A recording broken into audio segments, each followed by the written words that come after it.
Welcome to study session 14. Patterns of African response to European invasion. Introduction. In this session, you will learn about the reactions of Africans to the invaders in the entire region. African rulers struggled in different ways to safeguard their political authority. The methods used by these African rulers in their bid to retain the sovereignty and independence of their states or kingdoms are referred to in this unit as patterns of their response to European invasions. Learning outcomes. When you have studied this session, you should be able to 1. Outline how Africans responded in different ways to European invasion. 2. Discuss why African reactions to European invasion varied. Overview of African response to European invasion.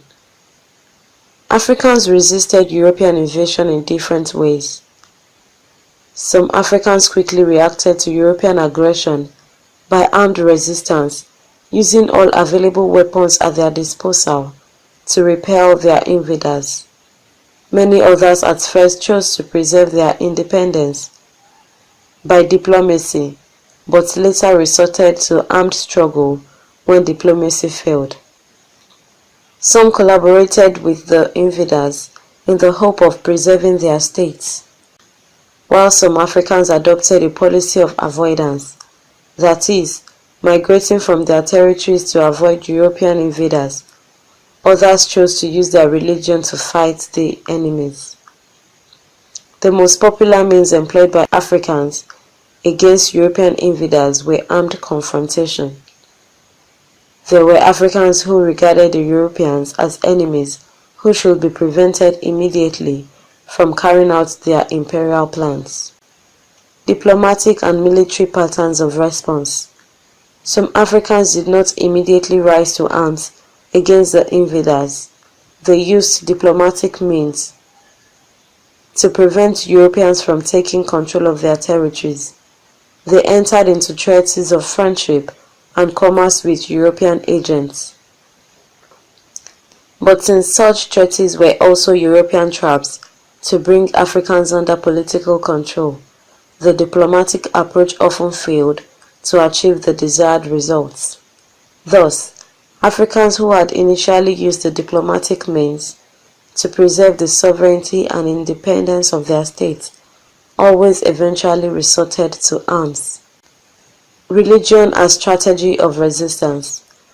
Apart from those who fought the invaders right from the outset and those who fought them after diplomatic approach had failed, there were Africans who used their religion to resist the invaders.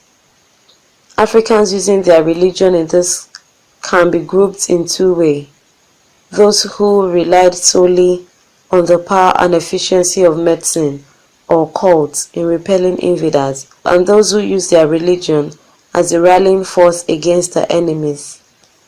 Two examples of those in the first category are cited here. The first were the Igbo people of the eastern part of Nigeria. The second is the use of the Maji water by the priests of Kelolo religious cult in Tanzania.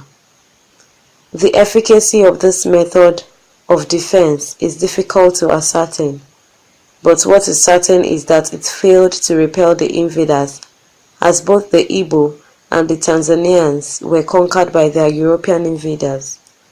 In the second category, as indicated above,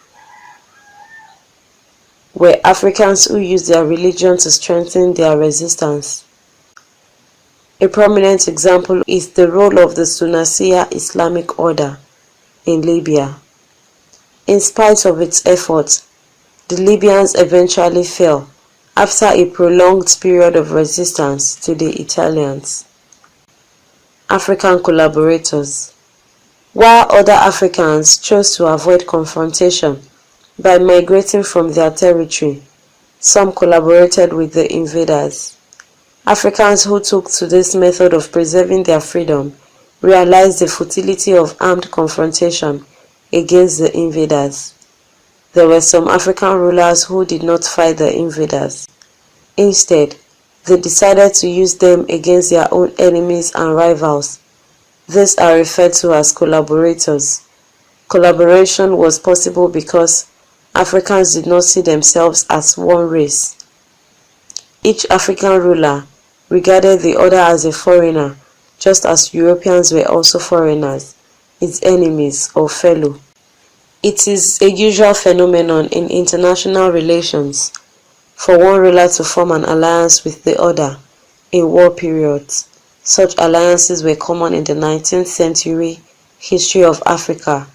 To the collaborators, there was nothing wrong in forming alliance with Europeans. Some even saw the Europeans as their liberators against their fellow African aggressors. However, all collaborators were themselves subjugated by the invaders. Collaboration did not aid them in retaining the sovereignty and independence of their states and kingdoms. Summary: in this study session, you have learned that some Africans chose to attack the invaders right from the onset. They made no friendship with them. Some Africans employed diplomacy against the invaders, but eventually took to arms when diplomacy failed. Some Africans used their religion to fight the European invaders, while some Africans adopt a policy of avoidance by migrating from their territories. Others collaborated with the invaders. End of study session 14. Thanks for listening.